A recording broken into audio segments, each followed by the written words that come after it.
9th class की grammar का portion है। इसमें हम ऐसे करेंगे आज मेरे जीवन का लक्ष्य अथवा उद्देश्य कि हमारे जीवन का आगे क्या लक्ष्य है, क्योंकि 10वीं 9वीं 10वीं के पश्चात सभी बच्चे का अपना अपना लक्ष्य होता है कि वो क्या बनना चाहते हैं। तो ऐसे है, ये टॉपिक है मेरे जीवन का लक्ष्य। तो इसमें क्या आएगा कि मनुष्य अनेक कल्पनाएं करता है, वह अपने ऊपर उठाने के लिए योजनाएं बनाता है। कल्पना हर किसी के पास होती है, परंतु उस कल्पना को साकार करने की शक्ति क्षमता किसी किसी के पास होती है। सपने में सब घूमते हैं, सब अपने सामने कोई ना कोई लक्ष्य लेकर चलते हैं, सभी महत्वाकांक्षा का मोती प्राप्त करना चाहते। तो ये तो आएगा भूमिका में। यह विभिन्न लक्ष्य में तो हर एक व्यक्ति का अपना अपना लक्ष्य होता है। कोई डॉक्टर बनना चाहता है, कोई इंजीनियर बनना चाहता है, कोई नेता बनना चाहता है, कोई अभिनेता बनना चाहता है, कोई अध्यापक बनना चाहता है। तो इसमें जो करेंगे उसमें है कि मैं एक अध्यापक बनना चाहता हूँ, पर कुछ लोग तो इसे साधारण सा लक्ष्य उद्देश्य समझे, पर मेरे लिए यह गौरव की बात है कि मैं व्यक्ति की अपेक्षा समाज को और समाज की अपेक्षा राष्ट्र को अधिक महत्व देता हूँ। स्वार्थ की अपेक्षा परमार्थ को महत्व देता हूँ, और मैं मानता हूँ कि जो नींव बनती है महल उसी पर खड़ा होता है। तो इस तरह से ये आएगा, विभिन्न लक्ष्य होते हैं। फिर है अध्यापक के कार्य क्या क्या होते हैं, कि अध्यापक बनने की मेरी इच्छा पूरी हो अथवा नहीं, इस विषय में तो मैं निश्चित रूप से कुछ नहीं सकता था, मैं बनूँ या ना बनूँ। यदि मैं अध्यापक बनता तो मैं क्या करता कि मैं अपने मुझे विषय दिया जाता उसे अपने अच्छी तरह से विद्यार्थियों को समझाता, पढ़ाता, और यह उसमें उन जो बच्चे हैं उनमें त्याग की भावना का, बलिदान की भावना का विकास करता, और छात्रों को शिक्षा के महत्व से परिचित कराकर उनमें शिक्षा के प्रति रुचि पैदा करता। लास्ट में आएगा उपसंहार,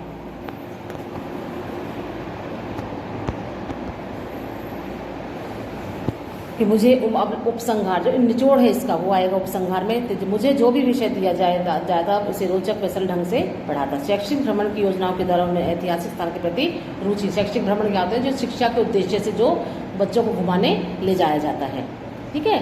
और अपने विद्यार्थियों को किसकी तरह, अपने परिवार के सदस्यों की तरह समझकर मैं उनको पढ़ाता, उनको समझाता, उनकी कठिनाइयों को दूर करने की कोशिश करूँगी। और मैं यह कभी नहीं भूलूंगी कि यदि स्वामी दयानंद, विवेकानंद और शिवाजी जैसे महान व्यक्ति पैदा करने हैं तो इसमें व्यक्तित्व को भी ऊंचा उठाना पड़ेगा। आज भारत को आदर्श नागरिकों की आवश्यकता है। आदर्श शिक्षा के द्वारा ही उच्च कोटि के व्यक्ति पैदा किए जा सकते हैं। ये अध्यापक बनने का मेरा निश्चय अटल है, शेष ईश्वर की इच्छा पर निर्भर है, क्योंकि होता वही है जो ईश्वर चाहता है। ये तो यहाँ पर हमारा हो गया ऐसे। अब हम करेंगे पत्र है कि आपकी अंग्रेजी की पढ़ाई, मतलब अंग्रेजी के जो अध्यापक हैं वे बीमार हो गए हैं, तो उनकी जो पीरियड है वो खाली जा रहे हैं। उनकी पढ़ाई अंग्रेजी की पढ़ाई ना होने का, उन पर कठिनाई का वर्णन करके अपने मुख्य अध्यापक जी को आपको पत्र लिखना है। तो किस तरह लिखेंगे, तो शुरुआत तो आपको पता ही है कि जैसे सेवा में श्रीमान मुख्य अध्यापक जी, आदर्श शिक्षा निकेतन हाई स्कूल बल्लभगढ़, श्रीमान जी, आगे लिखना है आपको श्रीमान जी। कि आप भली भांति जानते हैं कि जो अंग्रेजी के अध्यापक हैं, भी जो स्कूल के प्रबंधक होते हैं, हेडमास्टर, उनको पता होता है कि भी हमारे अध्यापक आ रहे हैं नहीं आ रहे हैं। तो इसमें आपको क्या लिखना है कि आप भली भांति जानते हैं कि हमारे अंग्रेजी के अध्यापक श्री रमेश, जो भी हैं वो लिख सकते हैं आप, उनका नाम लिख सकते हैं, पिछले 3 सप्ताह से बीमार हैं। अभी भी उनके स्वास्थ्य में एक विशेष सुधार नहीं हो रहा है। डॉक्टर का कहना है कि अभी भी उनको स्वस्थ होने में कम से कम 2 सप्ताह और लगेंगे। पिछले 3 सप्ताह से हमारी अंग्रेजी की पढ़ाई ठीक ढंग से नहीं हो रही है। आपने जो प्रबंध किया है वह भी संतोषजनक नहीं है। इधर परीक्षा सिर पर आ रही है, इधर फाइनल परीक्षा सिर पर है, अब आ रही है। अभी पाठ्यक्रम होता है सिलेबस। क्या होता है पाठ्यक्रम? सिलेबस। पाठ्यक्रम भी समाप्त नहीं हुआ है। पुनरावृत्ति मीन्स रिवीजन के लिए तो अवसर ही नहीं रहेगा। अतः आपसे विनम्र प्रार्थना है कि आप हमारी अंग्रेजी की पढ़ाई का उचित एवं संतोषजनक प्रबंध करें।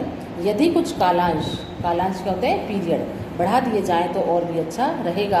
आशा करती हूँ कि आप हमारी कठिनाई को दूर करने का प्रयास करेंगे। धन्यवाद।